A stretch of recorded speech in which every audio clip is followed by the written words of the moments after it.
Қайызғақтан құтылудың қарапайым жолдары. Мәліметтерге сенсек, ғаламшар тұрғындарының тең жартысы дерлік қайызғақтан зардап шегеді екен. Бұл шайсыздықтан құтылудың өзі біраз уақытты талап етеді, бірақ халық емдерін қолдану арқылы оны мәңгіге жоюға болады. Қайызғақ бұл эстетикалық ғана емес, медициналық та мәселелердің бірі саналады. Бастың шаш бөлігінде қабыршақтардың түлеуінен болатын тері ауруларының бір түрі. Қайызғақтың пайда болуының негізгі себептері: жеке гигиенаны ұстамағандықтан, дұрыс таңдалмаған сусабындар, қатты күйзеліс, дұрыс тамақтанбау, зат алмасудың бұзылуы, ағзаға дәрумендердің жетіспеушілігі, гормондардың бұзылуы. Бүгін қайызғақты жоюдың халық арасында кең тараған жолдарын ұсынамыз, бірақ бірден нәтиже көремін деу бекершілік. Жақсы көрсеткішке жету үшін бірнеше апта жүйелі түрде емдеу қажет. Алма сірке суы. Қайызғақты кетіруге құшынуды басуға сірке суының пайдасы зор. Оны пайдалану үшін суға аз мөлшерде араластырып, шашқа 5 минут массаж жасау керек. Одан соң басыңызды 40 минут жылы ұстаңыз.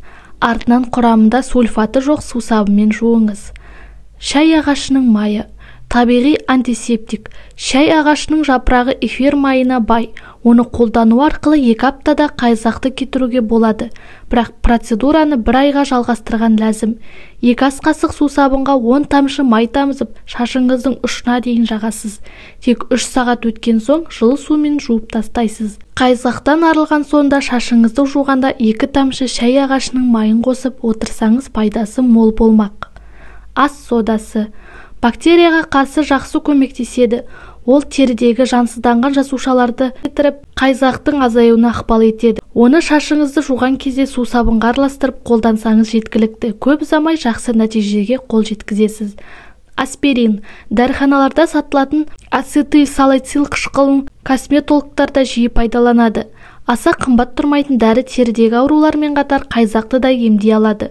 Ол үшін бірнеше таблетканы ұнтақтап сусабынға қоссаңыз, оны ылғал шашқа жағып 10 минуттан кейін жуып тастауға болады. Базилик. Ас үйде көп қолданылатын бұл шөп медицинада қажетке жарайды екен.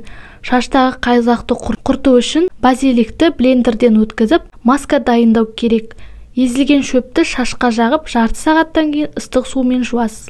Бұл тәсілді де бірнеше рет қайталаған абзал. Ақпарат ұнаса, каналға тіркеліп, лайк басып кетеміз.